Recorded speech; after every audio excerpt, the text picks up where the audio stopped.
Saltzer. Adam is a professional ghost hunter, and he seeks the truth behind Chicago ghost stories and brings never-before-known facts to light. Before we begin tonight's presentation, I'd like to let everyone know that Adam, Ryan, and I have made sure that the connections to the links are working. If for some reason you are disconnected, just click on the links again in your email, and you will be able to rejoin the program. So without further ado, I'd like to welcome Adam Saltzer to the library. Hi, Adam. Hi, everybody. Thanks for having me, Kim. All right, so I guess we'll go ahead. I'm going to start sharing my screen now in just a second. Hoping I'm pushing all the right buttons here. All right, right now you should see a basically black screen with a little logo down at the bottom. That's the old logo of my company from back in the old days. I won't be able to see what's going on in the chat while the screen is shared. I'm counting on them to quick call me if anything is going wrong. Once again, I'm Adam Saltzer. I run Mysterious Chicago Tours. I've been a tour guide and historian here in Chicago for more than 15 years now. I've got about a dozen Chicago history books out, including Mysterious Chicago, the book, H.H. Holmes, The True History of the White City Devil, The Ghosts of Chicago, which forms most of the basis for tonight's presentation. Though it's now a rare collector's item, the ebook is still really easy to get. And also there was a young adult novel I did about 5 years ago called Just Kill Me, which is all about a ghost tour guide who makes places more haunted by killing people at them. It is only partly autobiographical. All right, so over the course of the next 40 minutes or so, I'm going to run you through some what I call a virtual tour of some of the great Chicago ghost stories. People ask me a lot, what's my favorite of all of these stories? And my usual answer is just that it's the one that whatever one I'm working on right now. And right now, that's one that I'm working on an article about the only officially haunted house in Chicago. Now, I'm not going to give you the exact address. I promised the current owner of the house that I would not, but it is down here near 33rd and Oakley in the McKinley Park neighborhood. What happened here, we got to go back 109 years to 1912. One of these houses here, and I won't tell you exactly which one, because again, I promised the owner I wouldn't, was occupied by a guy by the name of John Ludwig Unterlander. Now, his name is reported in lots of different texts and books over the years. They never get his name quite right, but it was John Ludwig Unterlander, and he was a spiritualist by trade. Now, at least according to legend, something that I could not verify, in 1910, a family had been living in this house, and the son of the family accidentally shot his sister with a shotgun. The family then moved out, and rumors went around that if you were inside of this house, you could hear the girl screaming. You could also hear the sound of the window opening and the boy running away. Now, John Underlander was a spiritualist by trade. He was holding seances in here all the time. Eventually, he would get investigated by the police because a neighbor died while screaming, "He got to me, he got to my sister, and now he got to me," claiming that he had brought up spirits to kill them for reasons entirely unclear because he didn't have any kind of financial stake in their lives. But he insisted, though, that these stories were not true. They were just rumors. They were just things that ignorant people had spread around the neighborhood. His exact quote was, "Ghosts do not haunt houses. They have too much dignity for that."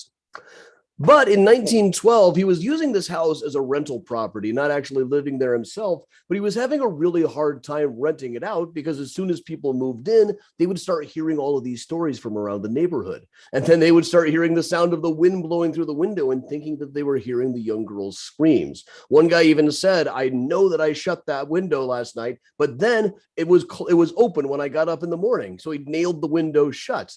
So what Ludwig did was appeal before the Board of Review. They had given him a tax rate, an assessment of the value of the house of about $1,600. He said that that was too high because the house was haunted. And as a result of it being haunted, he couldn't rent it out. Now, he very specifically said, no, the hauntings are not real, but the rumor was that they were, and that was affecting his ability there. And the Board of Review actually ruled in his favor. Now, this is how it was widely reported. There was an article that went around all over the place saying that they had knocked down the value of his house from $12,000 to $8,000. Really, it was about $1,600 to $1,500. But still, this is a house that, as a matter of law, the house is haunted. This happened again in the 1990s in New York. There was a widely publicized case where there was a house that was famously haunted. It had been advertised in the local and national press as a haunted house. Ghost tours showed up there every now and then. So when a guy bought the house without knowing that ahead of time, he sued, saying that it should have been listed as a pre-existing condition that it was haunted. And the court decided in his favor, too, as whether the ghosts were real or not. As a matter of law, that house was haunted. So what we're going to do from here, though, that's one of my new stories that I'm working on. Well, not new, it's from 1912. The current owner tells me he has never seen any ghosts there. From here, we're going to move around to the place where I usually start my ghost walking tours in normal times. Over on the left was the Rainforest Cafe, which is slightly terrifying by itself. But down here on Clark Street, where the post office is now, in 1898 was a much rougher area. Right about where the parking meter is, in 1898, a woman named Tilly Wolfe was stabbed in the face with a sharpened umbrella stick that went through her skull and into her brain, killing her instantly. Thus perished Tilly Wolfe. The very same week that Tilly Wolfe was stabbed in the face with a sharpened umbrella stick that went through her skull and into her brain, a woman across the street where Fido, the fake Irish pub is now, was murdered by a jealous ex-boyfriend, a railroad man, in the middle of the night. And this barely made the news at the time.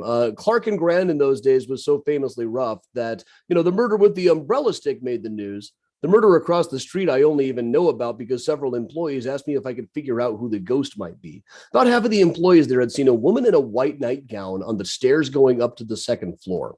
This woman we was talking about from 1898 was killed in the middle of the night, so that kind of tracks. So the Maggianos across the street used to be the old St. Regis Hotel. The mob used to shove showgirls out the window of this place. Officially, they would always be ruled that they had jumped, but really it's only a few stories high. If you wanted to jump to your death, you could find a much higher place to do it from. And right up here on the left where the Hyatt is now, it's not the same building, but it's the location of a place called the Cno Restaurant, which was a North Side mob hangout in the 1920s. 1929, a mobster named Hoopsa Daisy Connor was shot through the eye and the groin one grim night here in 1929. There's a couple of things that I've never quite figured out. One is I don't really know why they called this guy Hoopsa Daisy. Now, that seems like the kind of thing somebody should have written down, but as far as I can tell, nobody did. I also don't know if it was one bullet or two.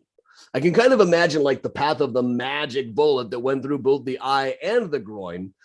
But I really feel like if you got shot in the eye or the groin, the shooter can stop. You've pretty much won at this point. Then just down on the corner here is the fire station in Dearborn in Illinois. Just a kind of a nondescript mid-century fire station now, constantly slated for demolition so they can put up a new high-rise on the spot.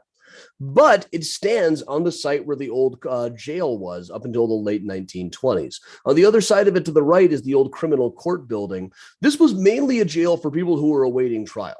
After trial, if convicted, they would be sent out to Joliet prison, but it was also Murderers Row. Mixed in with the guys awaiting trial, up on the top floor were all of the murderers who were awaiting execution.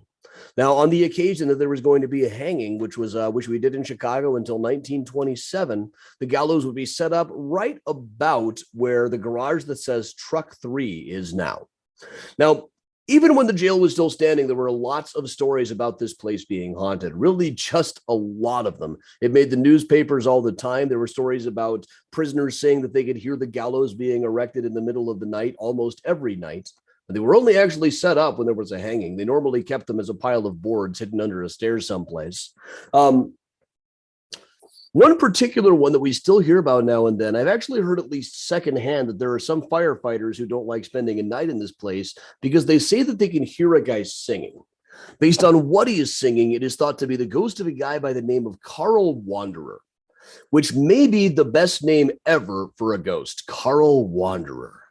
Now, what happened with Carl Wanderer is one day back in 1920, he was walking home from the movies with his wife. This was their house. It's still standing today. Luckily, when I went out to film, there happened to be a whole bunch of Halloween decorations up.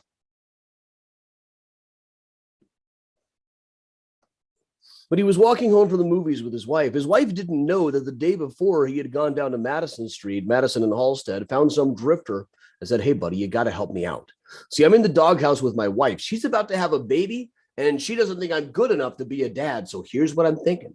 If you'll come and pretend to mug us tomorrow so I can punch you in the face and look like a hero, I'll give you $10.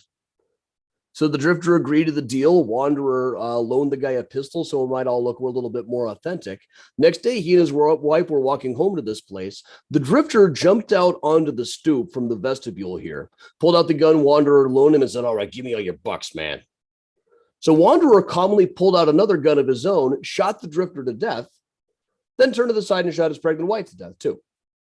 This had been his plan the entire time. He didn't want to be a dad. He wanted to get back into the army or something. His exact motives were never entirely clear. But the bottom line is he had decided to kill his wife and blamed the whole thing on a drifter who by then would be too dead to argue with him. And for a couple of days, the newspapers thought he was a real hero. But the police had this detective on the case named John W. Norton. He'd been with the force for 25 years at that point. He was about the only police officer of his era who was never seriously accused of corruption.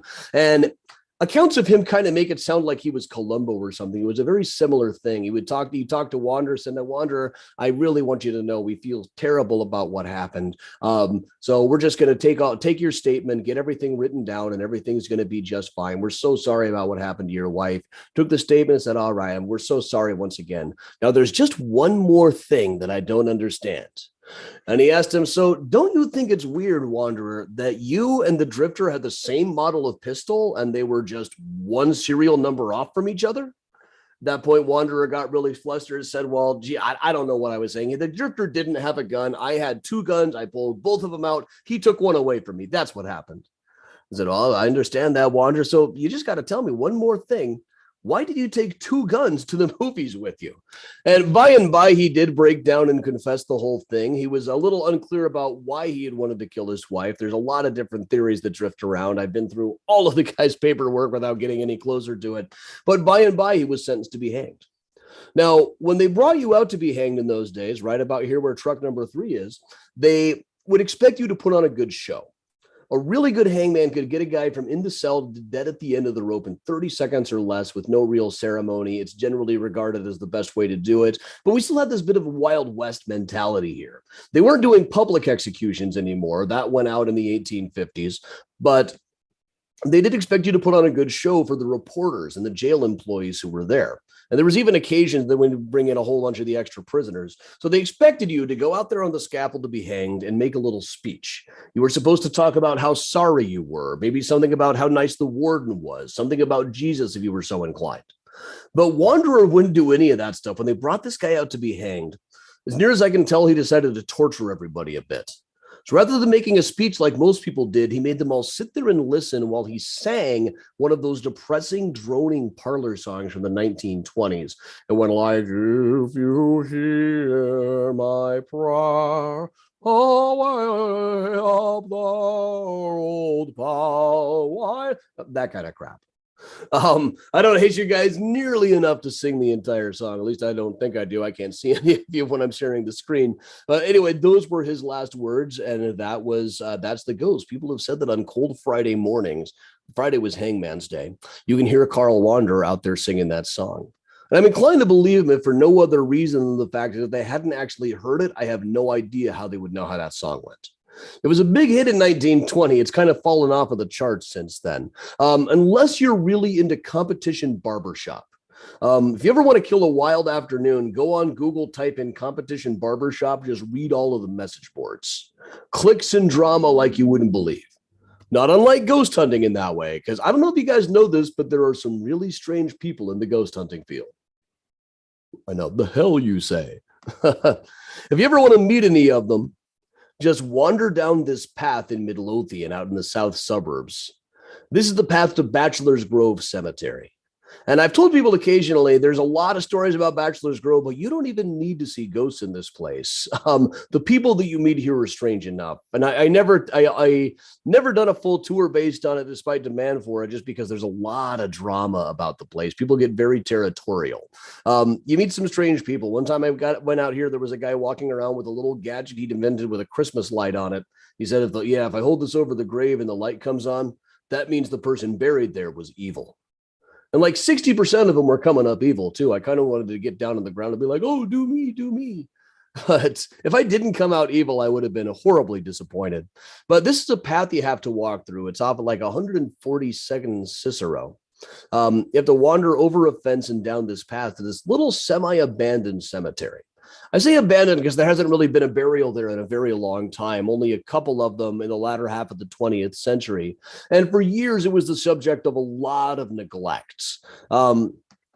For a long, long time, the only people going there were teenagers who went out there to get stoned or occasionally to dig up the bodies. Back to the 1950s, you can find newspaper articles about people going out to this place to dig up the dead bodies. People who grew up there tell me that there was always a rumor that one of the guys out here was buried with $150,000 in cash inside of the casket. And I've met a couple of people who copped to having participated in it too. One of them was just like, yeah, I don't want to talk about it. I had to go to Vietnam because of that. And others have been like, oh yeah, sure. We used to go out there with shovels all the time to freak our girlfriends out. But there's about 200 bodies buried in this cemetery. Of those, only a very small number of them actually have gravestones still standing. A lot of them are thought to have been stolen. A lot of them probably just never had one. I'm going to zip up a little bit. Move on forward so we can get on inside. It's been cleaned up considerably. There are a couple of groups that work on cleaning it. They hate each other's guts. They fight constantly. A lot of drama. Some people, I've seen grown members of these groups get into fights over whether this is a vortex or a portal. Different gateways to the netherworld. But it's been much more cleaned up in recent years than it had been for a long time. It's kind of difficult to research because there are lots and lots of ghost stories. We have to filter out the ones that start with, we went out there one time and we were super high. But even if you filter those out, and those do make up the majority of them, there are still an awful lot of really interesting stories about this place. One is the story of a disappearing house that people say they see around here sometimes. It's usually in the woods outside of it. It was only a few years ago somebody did find a picture of the Schmidt family farmhouse that did used to stay out here. People describe the same house out in the woods. Sometimes they say it's one story, sometimes they say it's two stories. And if you look at this picture, you can kind of see how they could go either way based on the angle.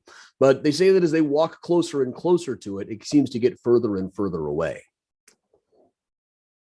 And move around here just a little bit from the entrance to probably the most famous one. Now, this is just a very simple looking gravestone. Now, there was probably a miniature obelisk on top of it at one point or some sort of marker.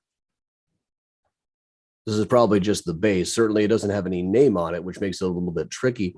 But if you look up ghost pictures on Google, one of the very first things that's going to come up is this picture of a woman sitting on the gravestone. This was taken 30 years ago by a woman named Judy Huff Feltz. I've interviewed her a couple of times. She will swear up and down that when she took this picture, there was nobody sitting on that gravestone. Now, the picture you usually see is a scan, is a cropped version of a much larger photo. This is a scan of Judy's own copy of it. You can see over on the left is the girl. Now, this was taken with an infrared camera. Back before the days of digital photography, she got this special infrared camera that she only ever used on this one ghost hunt. She had the devil's own time trying to find anybody who would actually develop that kind of a film. It's been so long since I had film developed. I forgot what the word was, I'm afraid. I am old enough to have gone to the 1 hour photo huts quite a bit. But exactly who this might be the ghost of, naturally, there are conflicting opinions. The most common opinion is there is a woman who has been said to haunt the place specifically since long before the photo came up. It was a woman by the name of Lulu Rogers. Now, sometimes the ghost here was just referred to by the teenagers in the neighborhood as Mrs. Rogers, who was killed back in the 1950s at the age of 65 in Tinley Park when she was hit in a car accident. There are a couple of pictures of her. There's one that looks like this, not quite the same hairstyle, but you can kind of match it up to the person. And that is also her on the right in this much older family photo. Now, the trick with it is we know that most of the people in this photo are buried at the cemetery, but they're not actually buried here. This isn't, we don't know exactly whose grave this is. There's a couple of conflicting opinions on it, but it's not Mrs. Rogers' grave. Theirs is a little ways away from here.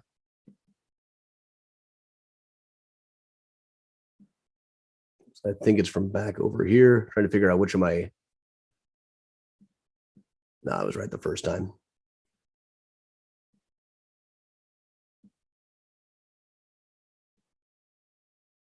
That's a whole different one. She's buried elsewhere in the cemetery. Well, this is a place where I used to work with this guy named Ken. He was a professional psychic cowboy. Now, officially, you cannot come to Bachelor's Grove at night. The police run people out of here for that all the time. But people do get in there, and you can go with a filming permit. Now, Ken went out here at night once. I was running a tour that night. He was we were both working as tour guides for the same ghost tour company. Middle of the tour, I get a phone call from Ken. He's out of Bachelor's Grove. He's kind of freaking out. And he said, well, you see, here's the thing. I'm out at Bachelor's Grove right now with this Sun-Times reporter. And I was standing by that grave and I started feeling there was a kid here. He lost something. He lost some money. And the way that the reporter wrote it down is it looked like Ken lost it himself. And he wandered out over to this pond that's in the cemetery. Off to the side there is Mrs. Rogers' actual grave. Now there's this pond here. He waded into this pond, which I, for one, would not do. There's the stories about Al Capone dumping bodies here, or there being snapping turtles in here, are probably not true. The Capone ones are definitely not true. But look at that thing. It looks like you can see 50 different diseases floating around in that thing. But Ken waded out into the water thinking, oh man, there was a kid here. He lost something. He lost some money. And he pulled up this Liberty Walking $50 from the 1940s. Now, he called me in the middle of the tour, which was something he would never normally do, to tell me this because he was so freaked out. Now, my skeptical side said, now, come on, Ken, you must have planted that there yourself, right? If he was going to plant this, he could have planted it in the bushes or some dirt just as easily and saved himself a trip out into the pond. Well, let's go back into downtown a little bit here. I'm going to zip up past 55 Wacker, designed by my next door neighbor, Otto Stark. So just up at the corner, the next block down, was an area they used to call the Rialto District back in the 1910s. There were a lot of different theaters there. There's also a famous shooting in the Rialto District. Around the corner was a spiritualist parlor, a guy holding seances, who really, the point of the seances, first and foremost, was to identify wealthy widows with a lot of money to burn that he could then get into like stock fraud and stuff. But the way he was getting away with it was paying off a guy named Barney Birch, who arranged for all the cop payoffs. Right in the Rialto District, a couple of cops tried to shoot Barney Birch to death many years later. But now we find ourselves in this alley back behind the theater that was known as the Oriental for most of the last century. It's currently the Netherlander Theater, but it was built on the site where a place called the Iroquois Theater stood back in 1903. They broke ground for this place in July of 1903, opened it in November of that same year after only about 3 months worth of construction. But they rushed through to get it open in time for the holidays. First show running there was a show called Mr. Bluebeard, starring a famous vaudeville comic of the day named Eddie Foy. This was a musical comedy revue featuring such immortal songs, we can see them here, as Come By Our Luscious Fruits, Oriental Slaves Are We Come From Dalmatia, and the Algerian Slave Song. This was a musical comedy revue about a guy who kills his wives and hangs them up on meat hooks in his closet. It was a children's Christmas show. But let's look just briefly up at the top here. You notice it says Iroquois Theater, absolutely fireproof. Does this sound ominous to anyone? But you can probably see where this is going, just like the Titanic, absolutely unsinkable. But December 30th of 1903, about a month after they opened, they sold about 2,000 tickets for the matinee show of Mr. Bluebeard, which is a couple hundred more than they could actually hold, but they figured out they're kids, they're small. We'll cram two of them into one seat. Ain't nobody going to complain. And if anybody did complain, nobody wrote it down for the first act. So far as we know, everything went off without a hitch, except for a couple of people who later said they had premonitions. One person said, I walked in and looked around and thought, this place is a death trap.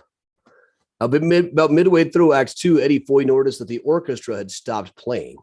So he got back onto the stage, found that one of the calcium lights off stage had arced and sent a couple of sparks into the drapes on the wall. There was an 8-person dance going on, an octet. They were doing a song called Let Us Swear by the Pale Moonlight. Over where the X is was the calcium light that caught the drapes on fire. Now, this had happened a couple of times. Usually it burned itself out before anybody noticed. This time the fire got caught on the scenery that was hanging up in the rafters. There were 2 or 3 shows worth of scenery up there, mostly made out of canvas and painted with oil-based paint. Eddie Foy was not a fool. He said he knew right away this was going to be trouble, but he also knew that rule number one in this situation is don't let anyone panic. So he got back onto the stage and said, all right, folks, there's nothing at all serious here, but you know how the insurance companies are. We'll have to evacuate just for the moment. So please don't get excited. Just leave the theater slowly. And this is exactly what he should have been saying too, but there were a couple of corners that had been cut that he didn't know about. The main one is that the fire curtain they were supposed to have, this massive asbestos curtain that every theater was required by law to have, was built very cheaply. Instead of asbestos, they were using a blend of asbestos, cotton, and wood pulp, which saved them $56 but left them with a completely useless fire curtain. Also, it had been snowing off and on that day, so the owner had gone up to the roof and nailed all the ventilation shut. That kept the cold from getting in, but it also turned the entire building into one big chimney. So when the actors opened up the backstage door, that created a backdraft, which caught on the flames on stage and turned them into what people later described as a balloon of fire. This massive fireball that shot off of the stage into the auditorium, over most of the people's heads, but then into the balcony where about 3 rows worth of people, by some accounts, were incinerated. Now imagine that you're sitting in this theater. Eddie Foy is up there singing a song to keep you calm, but you just saw a fireball shoot out at your head. So you panic, you rush up to a fire exit, and it's locked. You look around, and by the light of the fire, it looks like everybody else is having the same problem. So you figure, okay, only way I can get out of this place is out of those front doors onto Randolph Street, but I'm going to make it. So you rush into the hallway. Because this is just a store, you get into the hallway. You run down the hallway, cross the promenade, into the lobby, thinking, okay, just got to get out of those front doors and I'm going to be okay. Then you get your hand against the door and you realize you made a mistake. You expected the doors to open out towards the street as they had been required by law to do for 20 years. But that was another corner they had cut. The doors opened in towards the lobby. Not to mention they were locked. So instead of crashing through the doors, you crash into the doors. The people behind you crash into you. People behind them crash into them. And this is really the way that most people who died in this fire were killed. It wasn't the smoke or the flames. They were crushed to death trying to get out of the doors. Things were no better up on the balcony. The owner had, there was only one hallway that led to the lower level. That was blocked off with a metal accordion gate, so the poor people in the cheap seats couldn't sneak down into the better ones. Now, it's difficult nowadays to know exactly how many people died in something like this, but the newspapers the next day estimated it was somewhere in the range of 600. And naturally, nobody got in trouble. Now, a lot of people got arrested. A lot of people were brought into court, but eventually they ruled that the way that the fire code was written, these were not enforceable laws. They were just suggestions. So ghosts started to be reported almost immediately. They reopened the theater the next year. It actually was more or less fireproof. It was just all the things inside of it that were not. Ghosts started to be reported immediately, really starting with the pictures that were taken the next day. This is a picture of the view from the stage the day after the fire with the ruins still smoldering. It's a large panorama that's at the Library of Congress's website. It's kind of hard to find because they've got it spelled wrong. But take a look up in the balcony there. Up in the balcony toward the back, you can see what looks like a guy holding up a light. But if you look really close, you can see things that look like people around him. And if you look really, really close, here's a zoom, you can see that some of these people look like they're disappearing. Now, there's scientific explanations for this. If it was a long camera exposure, they had people standing there for a second and then they walked away. This is about the effect you get.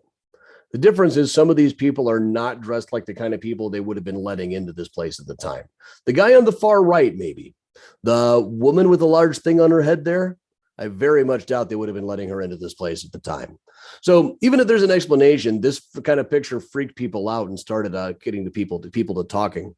Now, I'm not really supposed to talk about doing ghost hunts in this place, but I've done ghost hunts in this place. Years back, one of the guys who worked there got really into ghost hunting and started letting my crew and myself in all the time. Now, there's one story I heard pretty consistently from people over the years, and that was that there was one of the toilets backstage was said to flush by itself all the time. And every time it did, they would hear the sound of a little girl giggling. Now, I never heard the toilet flush by itself, but I did hear the giggle one time. Over to the right of this picture, there's a little alcove area. I was standing there, had my recorder running, and very distinctly, it wasn't even the kind of thing where you play it backward, but play it later and hear it. I heard it at the time. The audio recording isn't that convincing or that spooky, but I was there and I heard it. Best guess as to who it might be the ghost of is there was a girl named Harriet Wolfe who died in the fire. Her father, Ludwig Wolfe, was the biggest biggest dealer of toilet supplies in Chicago. So just by statistics, she's got about as good a chance at it as anybody else, I suppose. But we hear just as many things about the alley back behind the theater, which the newspapers the next day, you can see he referred to as the Alley of Death and Mutilation. Class and a half, Chicago Tribune.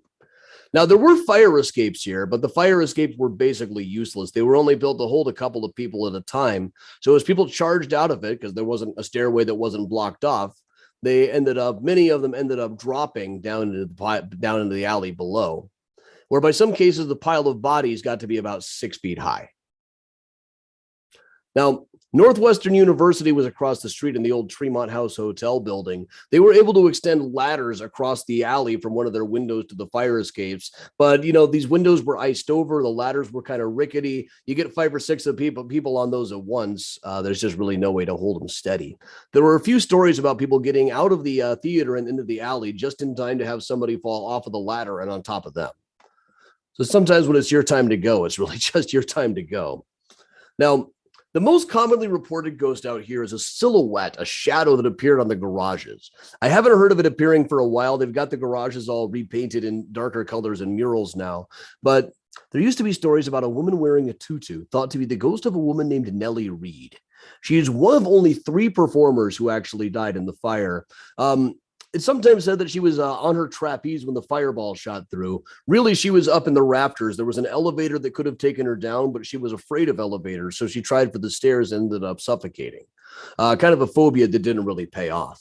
But there's this picture of her here. I did think I saw the silhouette a couple of times, but some years back, I had a guy out here taking a picture of his wife and her friend. They were kind of boozing it up on the tour. I've blurred out their faces, but you can see them standing there, and then behind this woman's head is this thing that looks for all the world like a very miniaturized version of Nelly Reed. Now, this was something that they showed me right as it happened. They didn't have time to go in and Photoshop it later. They didn't know I was going to be showing this thing.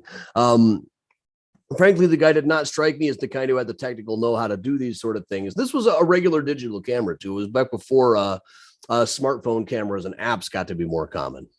So this is one I can't really explain other than the fact that it looks pretty spooky. One thing I often tell people is there's no such thing as good ghost evidence. There's only cool ghost evidence. And it's enough for me if it's cool. And really, we've gotten every kind of ghost picture you can get I have seen out here in the alley over the years. This one is just a guy walking past me. This one, you can see this guy standing there without a face. The guy who took this picture will swear to me up and down that there was nobody there when he took that shot. And of course, I've been going out in this alley a long time. There's like years worth of pictures of me looking like a weirdo on the internet out here. I don't even know what I'm doing in this shot. But the very first week I was taking groups out here, I was standing right about here like this. A woman got a picture of me, which is scary enough sometimes. I know that one's a freebie. But in front of me, there was like a floating pant leg and shoe just hovering in midair. The phantom pants are scary enough. What really freaked me out, though, is this has been a ghost falling in front of me. Their leg was right here. Would have meant that their butt was right in my face. That's probably what I'm illustrating with this hand gesture right here. Now, even back to MySpace, that's how long it is. Now, most of the theater is long gone. They tore it down in the 1920s to put up the Oriental, now Netherlander before. But down at the bottom basement level, the sub-basement, there is still one wall that is still original from the old Iroquois Theater. But I got to go poking around there a while ago. There was the Wizard of Oz was showing at the time. So here's me picking the Wicked was showing. So here's me picking the Wizard of Oz's nose. And in one of the organ lofts, there was like a safety poster that fell down. Back behind it were these lip prints on the wall, signed and dated 1939. I looked up what was going on at the theater. It was a vaudeville house at the time. There was a dance troupe called the Dancing Sweethearts there the week of December 15th, 1939. So now decades and decades later, their lip prints are still there. This is what I really like about ghost hunting the most. I never really expect that I'm really going to find a dead person up and floating around, but you're apt to find any number of cool things when you go poking around old buildings like this. And honestly, being a ghost hunter got me into quite a few of these places. Let's go to another one. This is one of the more little known ones. Here we have the neighborhood of Pullman. Originally the town of Pullman, and the Hotel Florence right here, built by George Pullman for the workers of the Pullman Palace Car Company, the trains. Now, initially, this was thought of this grand experiment. As factory towns go, this one was really, really nice, but workers were required to rent from Pullman. They were required to get their utilities from Pullman. Eventually, Pullman was kind of trying to dominate every aspect of his workers' lives. It was a common joke in the area that we are born in a Pullman hospital, we work in the Pullman factory, we go to school at the Pullman school. When we die, we'll go to the Pullman hell. Now, even despite that, most of them said that that got a little bit much, but by and large, he was generally a good employer until 1894. He had a bad year in 1893 and 1894. So when he cut everybody's salary by 25 to 40%, but didn't lower their rents. As a result, there were huge strikes. About 150 railroad workers, Pullman and otherwise, walked off the job. The National Guard was sent in. This is the police shooting at the striking workers, the feds shooting at striking workers at 49th and Loomis in the back of the Yards neighborhood. Now, a few people were killed in this. There's always been a rumor that I couldn't verify that somebody in the cavalry was decapitated, who now appears as a headless horseman at the railroad tracks at 49th and Loomis. Now, there was one person decapitated in exercises related to the Pullman strike. It wasn't right over here or anything. But the mere fact that it's a horseman ghost kind of implies that it would be a little more mobile. More often, we expect ghosts to show up in the places where they died. The most plausible ghost stories that I run across, that's a common thread. But if it's a horseman, I guess it could move around a little bit more. But this is what this place looks like after dark. Now, despite the fact that there's a lack of historical evidence backing this one up specifically, if I were a headless horseman, this is exactly where I would be hanging out. And also, the railroad tracks themselves are abandoned. We'll walk up the hill here and get a look at them. This is the old Grand Trunk Railroad, the site of some of the fiercest fighting of the 1894 Pullman riots. And when I first took my kid out here to show him this and he was getting nervous, I just kind of explained to him, this is just how historical stories survive. For years, most people who live at 49th and Loomis now probably don't know anything about the Pullman strikes. It really just survives as a ghost story about these abandoned railroad tracks up at 49th and Loomis. I think I got time for one or two more. What did I do? All right. So just a couple of blocks away from there at 47th and Ashland was the Goldblatt Brothers department store. March of 1934, a woman named Mary Bregovy met a couple of guys at that store, decided to go out drinking and dancing with them that night. Her friend thought they were too sleazy, but I guess Mary Bregovy had slightly lower standards. At the end of the night, they came up here to the Loop where the bars were open later, and we all know what happens when you drink and drive. You die. They wound up crashing into the yellow L-track support beam right here at Wackerin Lake. Now, the two guys were both all right, but Mary Bregovy was thrown through the windshield of the car and killed. She died right about here. I used to like going by on the bus and opening the door and going, she died right where this guy is standing now. One time there was an Amish couple standing there when they were absolutely not amused. But a couple of days later, Mary Bregovy was buried down at Resurrection Cemetery and became perhaps the leading candidate for the true identity of the ghost that we call Resurrection Mary. Probably the most famous ghost in Chicago. Now, Resurrection Mary is one of those vanishing hitchhiker ghosts. People see her by the side of the road and offer her a ride home. She doesn't really say much in the car until they get to Resurrection Cemetery, at which point she'll start saying, pull over, you got to pull over right now. And they'll say, well, I can't pull over here, miss. This is the cemetery. She'll say, no, you have to pull over now. So they'll pull over and say, well, all right, but can I walk you the rest of the way home? Then they'll look in the passenger seat and find that she's disappeared. Now, vanishing hitchhikers like this are fairly common in folklore. There's variations on the story go back into ancient scriptures. The case of Resurrection Mary, though, usually this is something you hear about happening to a friend of a friend of a friend of the guy you waited in line for Space Mountain with. In the case of Resurrection Mary, we've got a few dozen firsthand accounts going back to the early 1930s. Now, we're not really sure necessarily that it's the ghost of Mary Bregovy. from what I was able to research, there's at least 70 young Marys buried in the right time period at Resurrection Cemetery. I think the story was actually probably about 3 years old by the time Mary Bergovie died, but that hasn't stopped people from going looking for her. She is buried in an unmarked grave next to her parents down at Resurrection Cemetery. And of course, one of the more common stories about vanishing hitchhikers is the guy who gives them a ride, loans them a sweater, and then when they come by the next day, they find their sweater lying on the gravestone. Now, you see, in the 1940s, folklorists started writing scholarly articles about the vanishing hitchhiker legend. They notice a lot of the same tropes come up over and over again.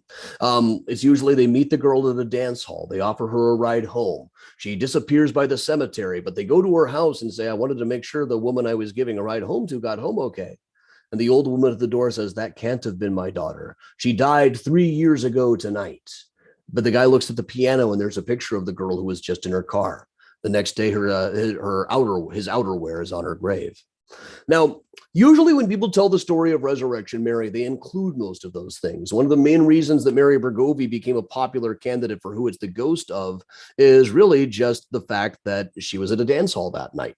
When you really break it down to the firsthand accounts, though, it's a little bit different.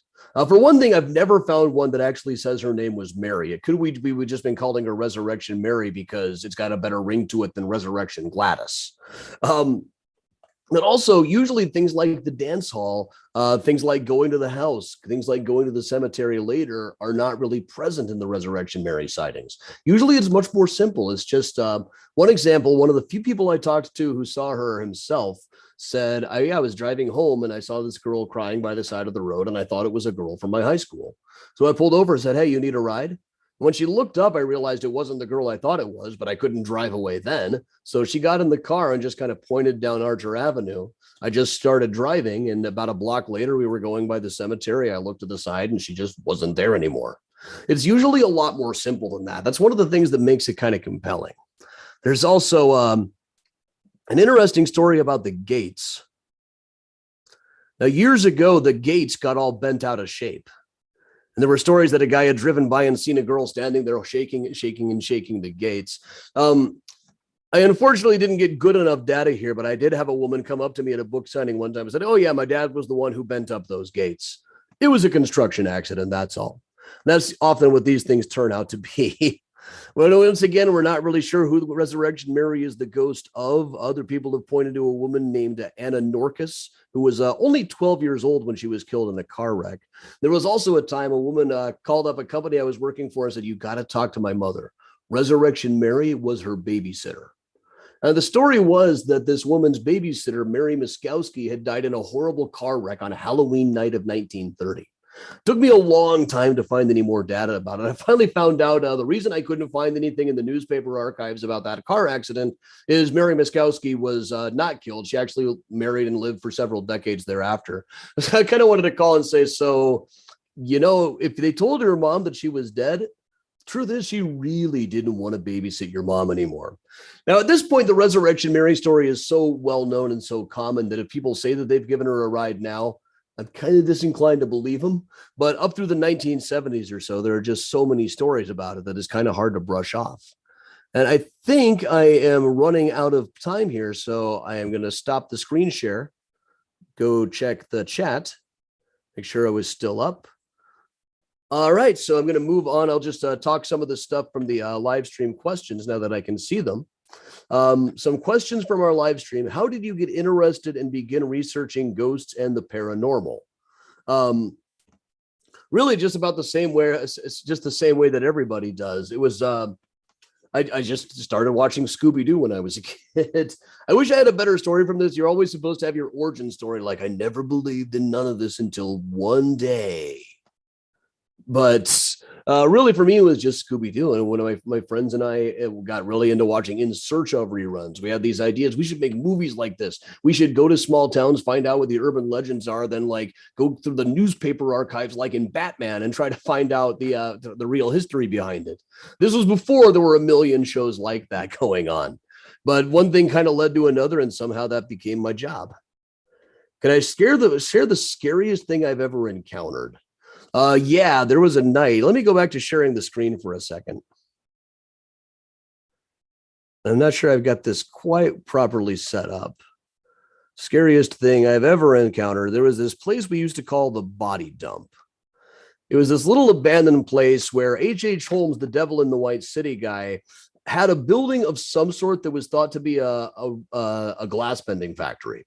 He was always pretending to start glass bending businesses. But there was just this creepy little abandoned road. There's condos there now, of course. But one night it was snowing when we went out here with this little tour bus. And while we were backing up, we hit something. It was the windows were all fogged up. We couldn't see that well. The driver was a guy that I didn't get along with. They're like, "Oh man, you hit somebody. You hit somebody's car." And then he said, No, it's just a tree. And I swear that's how the guy talked. But then somebody in the back said, no, there was a woman back there. So I freaked out. I ran to the back of the bus, hoping now that we had just hit somebody's car. But there was nothing anywhere near us. There was no tree. There was no fire hydrant. There was no car. There were also no footprints in the fresh snow. We had hit something. Somebody had seen a woman through what he could scrub off on his window. But at first I was really freaked out. Then I came to decide, well, if I'm going to be hitting somebody with the buzz, I'd rather it be somebody who's been dead since the 1890s. Still pretty horrifying at the time. Scrolling through here. Any information about local cemeteries such as Mount Carmel, Queen Mary, and Italian Bride? I can tell you quite a bit about the Italian Bride. Let me share the screen again. My real expertise in cemeteries is at Graceland Cemetery. I'm doing their new Who's Who book. I also do walking tours at Rose Hill. And also on our live streams on the Mysterious Chicago Facebook feed, we do virtual tours every morning.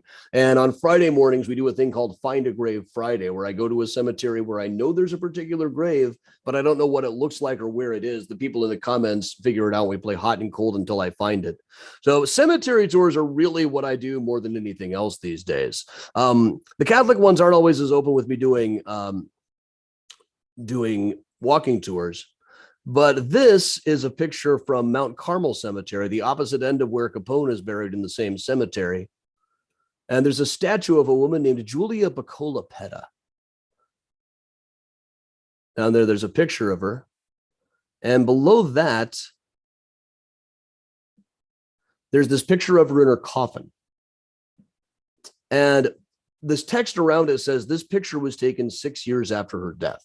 The urban legend is that after her death, either in childbirth or as a virgin on her wedding night, depending who's telling the story, her mother started having nightmares saying that her daughter demanded to be dug back up.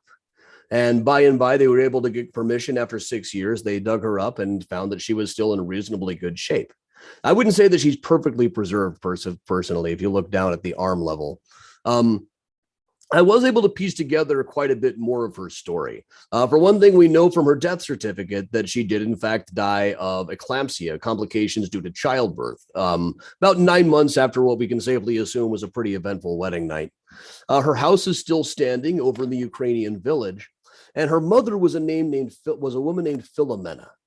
Now, Philomena, I talked to the family. They had a lot of stories about Philomena. She's been dead for years, of course. Nobody alive today really knew her, but they still have stories about her. They say that Philomena was a real holy terror. She and Julia moved to the United States about 5 years after her brothers did.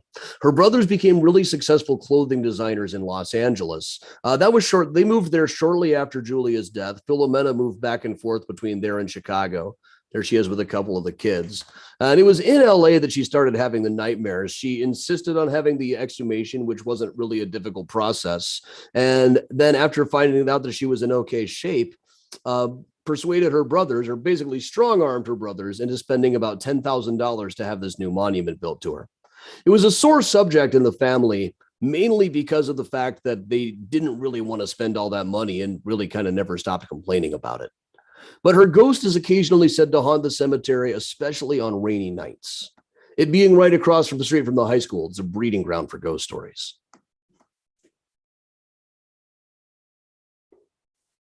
What's my favorite ghost story, either from Chicago or just in general? Whichever one I'm researching at the time. So right now, it's the guy who got his assessments lowered. Did I know Richard Crow, the ghost hunter? I didn't know him very well. I would run into him occasionally. I was just starting out my career when his was just winding down. Is The Devil in the White City book accurate when compared to your research on H.H. Holmes? No, it is not. It's pretty accurate about the fair stuff. Its treatment of H.H. Holmes is very urban legendy.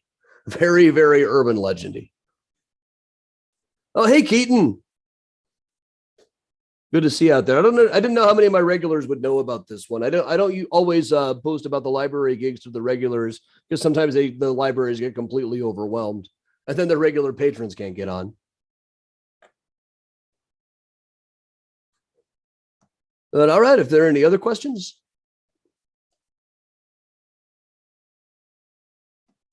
Have you seen this water, Liquid Death?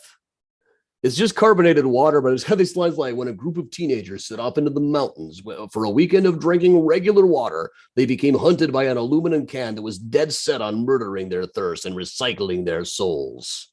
It's like, do these guys know how to market to me or what? Kim, yes, Miles got his vet appointment. Miles is doing very well. He seemed like he was a little under the weather a couple of weeks ago. He's back at 100% now. And Priya is a holy terror. Priya the kitten has got all of her kitten energy. She keeps me up all night playing with toys.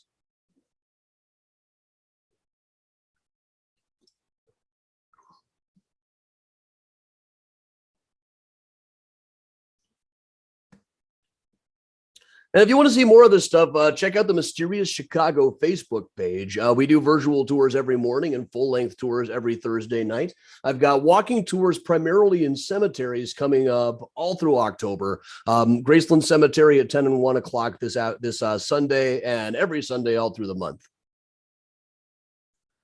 What brought me to Chicago was, honestly, it was just I liked it here.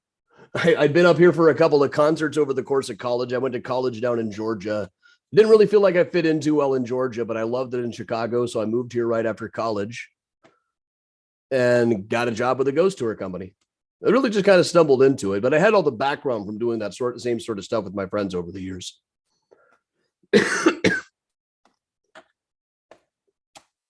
And really, some of the tour company I was working with at first, the stories they taught me were great, but they struck me as less than accurate. So really, smartphones were coming out. I was afraid that people were going to fact check me on their phones. So I started just researching every single story, trying to put it all together based on primary sources. Thank you, Margaret.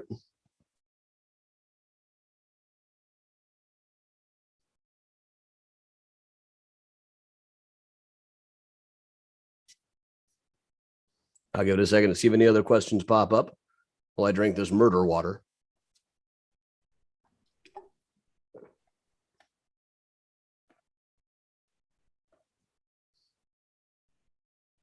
Do I also do bus tours? Not this year, I don't. I do occasionally, but it costs an awful lot of money to rent a bus. So it's a lot easier for me just to focus on walking tours. Also, this year, it's just safer if we do everything outside. So I used to do a lot of bus tours. I used to do 300 ghost tours on buses every year. But now I stick with walking and virtual. Nice thing about virtual tours is I can do things that I could never do even on a bus tour geographically, all in the same tour. Now, will be towards the end of the month, I'll be doing a virtual ghost tour called the Off the Route Ghost Tour, all the stuff that I can't fit on the walking tours.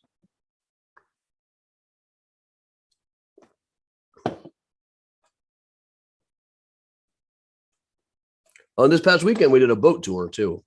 I can do that about once a year. These buses cost me a lot to rent. Boats cost me a real lot to rent. Craig, no, I haven't.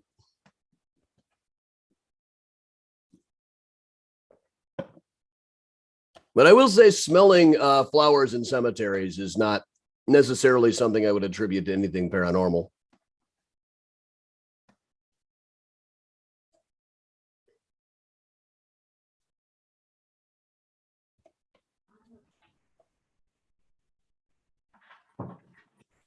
Well, Adam, it looks like that's all the questions we have for today. All right. I see one more. The status of my new book, the Graceland Cemetery book, should be out in June.